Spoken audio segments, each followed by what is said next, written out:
எல்லாத்துக்கும் வணக்கங்க. எல்லாம் சௌக்கியம் தானுங்க. இன்றைக்கி ஒரு அருமையான காலிஃப்ளவர் குழம்பு செய்ய போகிறேங்க. இது நம்ம எப்படின்னா மிளவாட்டி செய்ய போகிறோங்க. எப்படி ஆட்டி செய்யலான்னு பார்க்கலாம் வாங்களேன். இது ஒரு தவா வச்சுக்கோங்க. தவா சூடானோன்னையும் கொஞ்சமாக ஒரு ஸ்பூன் எண்ணெய் ஊற்றிக்குங்க. கம்மியாக இருந்தால் போதுங்க எண்ணெய் ஊற்றிங்க. ஒரு 1/2 இன்ச்சு பட்டை காய்ங்க, ஒரு 3 கிராம்பு, ஒரு ஸ்பூன் சீரகம், ஒரு ஸ்பூன் சோம்பு, இதெல்லாம் லைட்டாக வணக்கிவிட்டுங்க. அடுப்பு கம்மியாகவே வச்சுக்கோங்களேன், லோ ஃப்ளேம் இல்லைங்க. அப்புறம் ஒரு கைப்பிடி சின்ன வெங்காயம் எடுத்துக்கோங்க. அப்புறம் கூடவே கருவேப்பிலை கொஞ்சம் எடுத்துக்கோங்க. இதெல்லாம் போட்டு ஒரு லைட்டாக வணங்கிட்டுங்க. ஒரு 2 நிமிஷம் வணங்கிட்டுங்க மெதுவாகவே. அதுக்கப்புறம் ஒரு 2 பல் பூண்டுங்க, ஒரு 1/2 இன்ச்சு இஞ்சி, ஒரு 3 காஞ்ச மிளகாங்க, இதெல்லாம் போட்டு நல்லா வணக்கி விடுங்க. நல்லா வணங்கிட்டுங்க. ஒரு நல்லா பச்சை வாசனையெல்லாம் போகணுங்க, அந்தளவுக்கு வணங்கிட்டுங்க. அதுக்கப்புறம் ஒரு சின்னதாக ஒரு தக்காளிங்க சின்ன சின்னதாக வெட்டி அதோட ஒரு 1/2 வேக்காடு விடுங்க.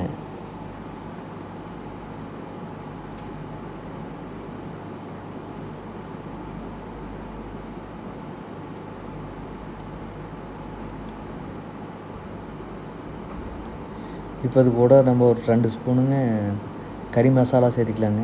கறி மசாலா இல்லைன்னா அதே அளவு சிக்கன் மசாலா சேர்த்திக்குங்க. நல்லா போட்டு ஃபுல்லாக கலக்கி விடுங்களேன். அடுப்பு ஸ்லோவிலே வைங்க, அப்போ தான் கருகாதுங்க.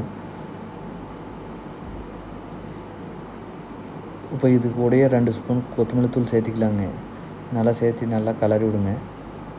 உங்களுக்கு நல்லா திக்காக கிரேவி வேணுன்னா ஒரு கைசார கடலையுங்க, இல்லைன்னா ஒரு 5 முந்திரி போட்டிங்கன்னா நல்லா அருமையாக வந்துடுங்க.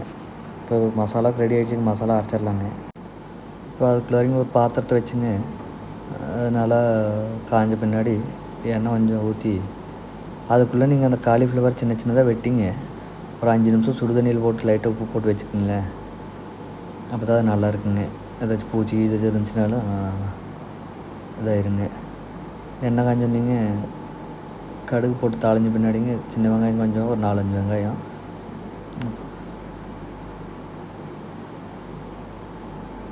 அப்புறம் கூடவே பச்சை மிளகா கொஞ்சங்க, கருவேப்பிலை கொஞ்சங்க போட்டு நல்லா வதக்கி விடுங்க.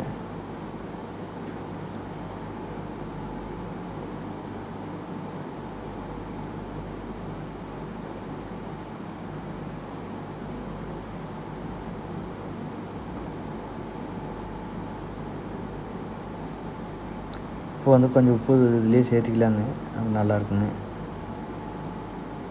நல்லா கலரி விட்டுங்க உப்பு சேர்த்திட்டு. இதுக்கப்புறம் நம்ம சுடுதண்ணியில் போட்டு வச்சுருக்கிற காலிஃப்ளவர் எடுத்துங்க இது கூட சேர்த்திக்கலாங்க. நல்லா சேர்த்திட்டு கலந்து விடுங்களேன். நல்லா கலந்து விடுங்க, அந்த உப்பெல்லாம் இதில் ஒட்டுற மாதிரிங்க.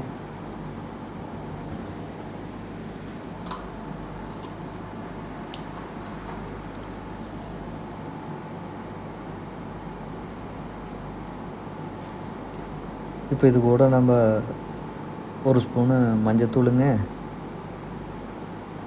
அப்புறம் ஒரு ஸ்பூன் மிளகாத்தூளுங்க, உங்களுக்கு காரத்துக்கு தகுந்த மாதிரி போட்டுக்கலாங்க.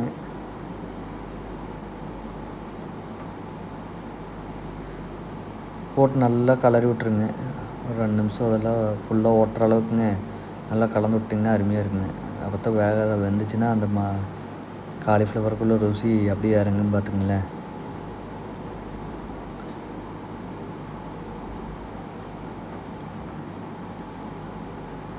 பாருங்கள், நல்லா ஓரளவுக்கு நல்லா ஒட்டிடுச்சுங்க. இப்போ நம்ம மசாலா அரைச்சி வச்சுருக்கோம் இல்லைங்க, அதை இது கூட சேர்த்திக்கலாங்க. எல்லாத்தையும் சேர்த்திக்குங்க. சேர்த்துட்டு பின்னாடி தண்ணி ஊற்றிக்கலாங்க.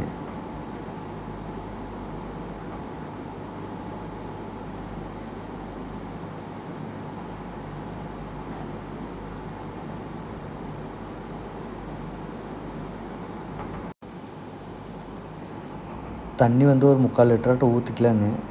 இப்போ கொஞ்சமாக தான் ஊற்றி அதை மசாலா கலங்குற அளவுக்கு பண்ணியிருக்கேங்க. இனி அடுத்தது ஒரு 3/4 லிட்டர் தண்ணி ஊற்றணும்னு வச்சுக்கோங்க.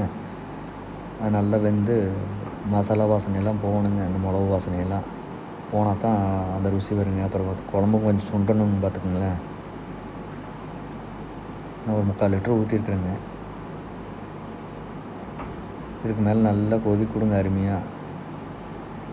ஒரு 1/4 மணி நேரம் கொதிக்க விட்டிங்கன்னு வச்சுக்கோங்க, அருமையாக வந்துடுங்க. பாருங்க நல்லா கொதிக்குதுங்க.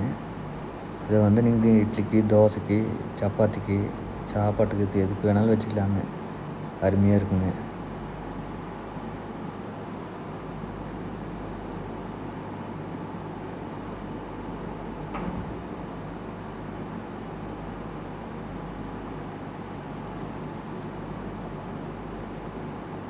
பாருங்கள் நல்லா கொதிச்சிருச்சுங்க. இப்போ நம்மளுக்கு ரெடி ஆகிடுச்சு. நீ அடுப்பை ஆஃப் பண்ணிடலாங்க. பாருங்கள் அருமையாக வந்துருச்சுங்க. இன்னும் சப்ஸ்கிரைப் பண்ணாதே பண்ணுங்கள். எப்படி இருக்குன்னு பார்த்துட்டு கமெண்டில் சொல்லுங்கள்.